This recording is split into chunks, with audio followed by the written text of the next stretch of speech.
रोज एक ओवी संतांची, रोज एक ओवी संतांची. देवा तूची गणेशू, सकळमती प्रकाशू.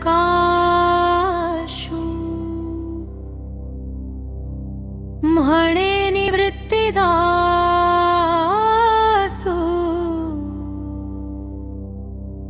अवधारी जोजी.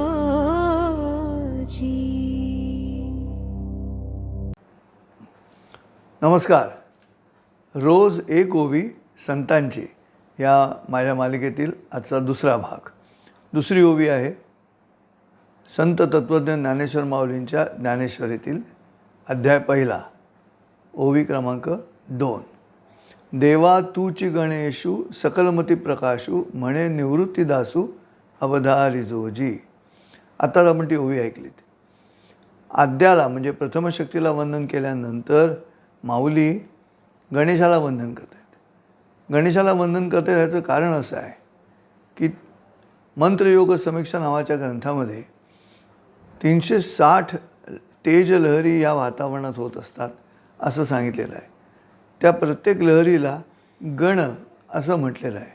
हा गणपती कसा, तर हे 360 लहरींचे जे गण आहेत त्यांचा केंद्रबिंदू म्हणून गणपती आहे.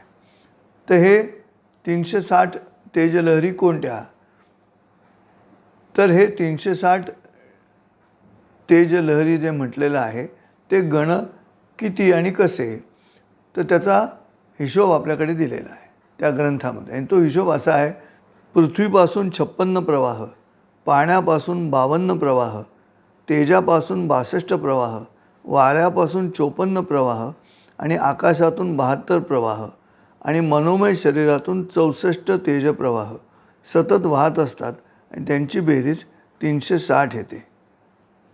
प्रेक्षको, हे सगळं वर्तुळाकार आहे. पृथ्वी, आप, तेज, वायू आणि आकाश ही पंचमहाभूत आणि मनोमय शरीर ह्यातून निघणाऱ्या ज्या लहरी आहेत. लहरी कधी निघतात, जेव्हा तुम्ही हलत असता त्यावेळेला. चल असेल तरच लहरी निघणार आहेत, अचलाला लहरी नाहीत. त्यामुळे हे 360 गण या संपूर्ण पृथ्वीतलावरती ब्रह्मांडामध्ये हिंडत असतात आणि तो हिशोब आपल्या मंत्रयोग समीक्षा ग्रंथामध्ये दिलेला आहे. आणि ईस्ट अँड वेस्ट नावाच्या अमेरिकन मासिकामध्ये 1934 सालचा अंक आहे आणि त्यामध्ये संपादकानं लिहिलेलं आहे: electronic vibrations are ceaselessly circulating in the universe and the effect and affect man's body for good and ill. ते ह्या तेजलहरी किती आहेत त्याचा हिशोब आपल्या ग्रंथामध्ये दिलेला आहे. आणि ह्या संपूर्ण 360 गणांचा केंद्रबिंदू म्हणून गणपती आहे. म्हणून देवा तूची गणेशू, सकलमती प्रकाशू. हे सकलमती प्रकाशू काय, याचं कारण ते आहे, तो बुद्धिदाता आहे. म्हणून का, तर ज्ञान जे आहे ते त्या संपूर्ण गणपती या 4 अक्षरांमध्ये दडलेलं आहे. गण म्हणजे मोजणे, कॉम्प्यूट म्हणजेही मोजणेच, बेरीज वजाबाकी गुणाकार भागाकार म्हणजे गण. आणि हा मुद्दा अथर्वशीर्षामध्ये पण येतो.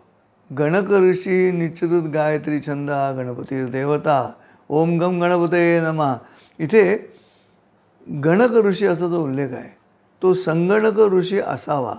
याचं कारण इतकं स्टॅटिस्टिकल डाटा घेऊन जेव्हा ज्ञान दिलं जातं त्याच्यावरती आपल्याला चिंतन करणं आवश्यक आहे. त्यामुळे ह्या ओवीकडे बघत असताना मी देवा तूची गणेशू, सकलमती प्रकाशू. म्हणे निवृत्तिदासू, अवधारी जोजी. निवृत्तीनाथ संत ज्ञानेश्वरांचे गुरु आहेत, मोठे बंधू. आणि त्यामुळे निवृत्तिदासू, अवधारी जोजी. जेव्हा सावधपणे तुमच्या सूचनेनुसार मी भगवद्गीतेवरती निरूपण सुरू केलेलं आहे ते सर्वांनी ऐकावं. अवधारी जोजी, मन लावून ऐकावं, कान देऊन ऐकावं अशी विनवणी आहे. आणि म्हणून मला असं वाटतं की तेव्हा तुझी गणेशू, त्या गणपतीचं वर्णन पुढे येतंच पुढच्या ओव्यांमध्ये. पण तरीसुद्धा गणपती का, त्याच्या पाठीमागचं हे कारण आहे.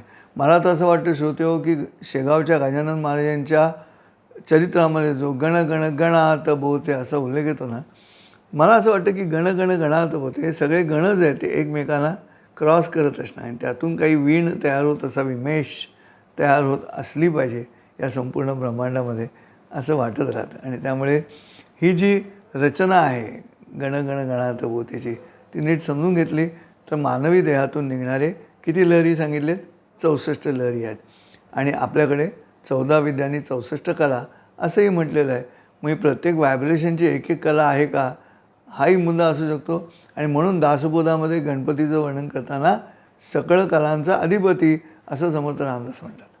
असो, या ओवीकडे बघण्याचा हा वेगळा दृष्टिकोन माहितीसहित आपल्यासमोर मांडण्याचा मी प्रयत्न केला.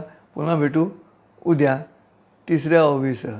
तोपर्यंत रामकृष्ण हरी. रोज एक ओवी संतांची,